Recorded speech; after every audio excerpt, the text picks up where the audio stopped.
হলি recipe.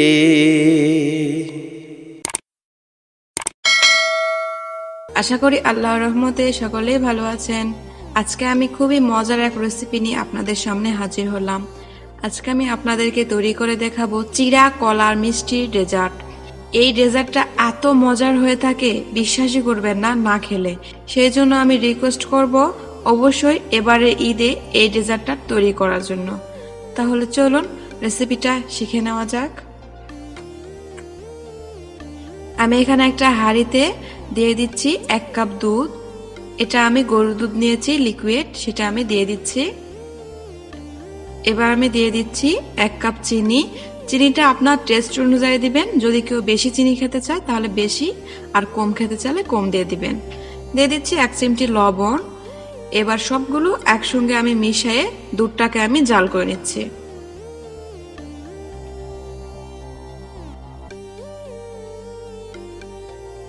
যতক্ষণ না চিনি গলবে ঠিক এভাবে মিশিয়ে নিতে হবে আর দুধটাকে জাল করে নিতে হবে। দুধ একটু গরম হয়ে এলেই এখানে আমি 3 চামচের মতো কর্নফ্লাওয়ার নিয়েছি। একটু আমি নর্মাল পানি দিয়ে কর্নফ্লাওয়ারটা আমি ভালোভাবে গুলে দিয়ে দিচ্ছি। অবশ্যই কর্নফ্লাওয়ারটা দিতে হবে, কারণ কর্নফ্লাওয়ার দেওয়ার কারণে দুধটা অনেকটাই ঘন হয়ে আসবে, খেতে অনেক মজা হবে। আমি কর্নফ্লাওয়ারটা আবারও ঘেটে দিয়ে দিলাম। এবার আমি স্প্যাচুলার সাহায্যে ভালোভাবে এটাকে নেড়ে দিচ্ছি যেন নিচে লেগে না যায়। কর্নফ্লাওয়ার দেওয়ার পরে সঙ্গে সঙ্গে এটাকে নাড়া দিতে হবে, কারণ কর্নফ্লাওয়ার দেওয়ার পরে এটা আস্তে আস্তে ঘন হয়ে আসবে, সেই জন্য অনবরত এটাকে নেড়ে নিতে হবে। দেখতেই পাচ্ছেন কর্নফ্লাওয়ার দেওয়ার কারণে আস্তে আস্তে ঘন হয়ে আসছে।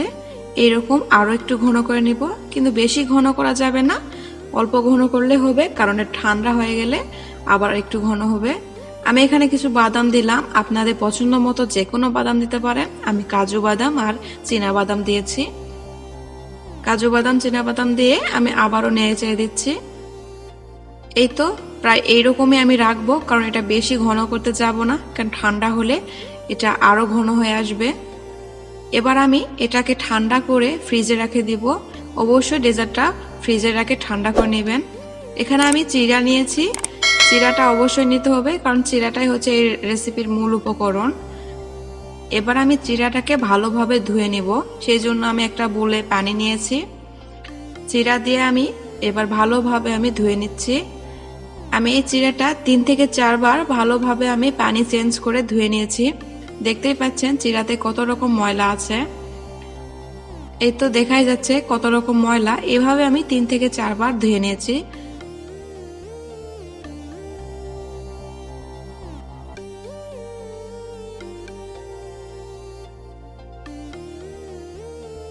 এই যে আমার চিড়াটা নরম হয়ে আসছে, ঝরঝরো ভাবও আছে। এবার আমি ফ্রিজ থেকে দুধটাকে বের করে নিয়ে আসলাম। দেখতেই পাচ্ছেন কতটা ঘন হয়ে আসছে, আমার ঠিক এইরকমই প্রয়োজন। এবার আমি একটা বলে দুধটাকে ঢালে নিচ্ছি।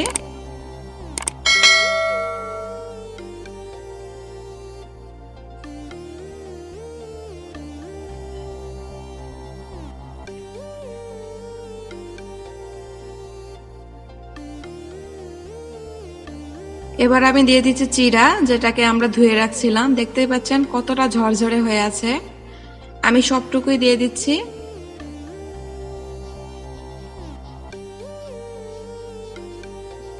দুধটা বেশি ঘন করলে এই ডেজার্টটা বেশি ভালো লাগে না, ঠিক এই মাপেই রাখার চেষ্টা করবেন।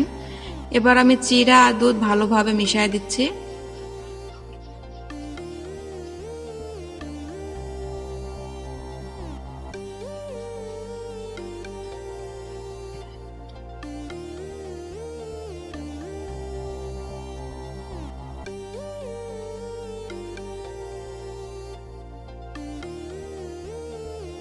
এবার আমি এখানে দিচ্ছি একটি কলা। কলাটা আমি টুকরো করে কেটে নিয়েছি, সেটাই আমি দিয়ে দিচ্ছি। অবশ্যই কলা দেওয়ার চেষ্টা করবেন, কলা দিলে এই ডেজার্টটা আরো মজার হয়ে থাকে।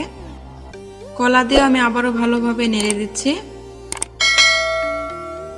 এবার আমি দিয়ে দিচ্ছি আইসক্রিম। এখানে আমি কাস্টার্ড আইসক্রিম নিয়েছি, আপনারা যে কোনো ফ্লেভারের আইসক্রিম নিতে পারেন।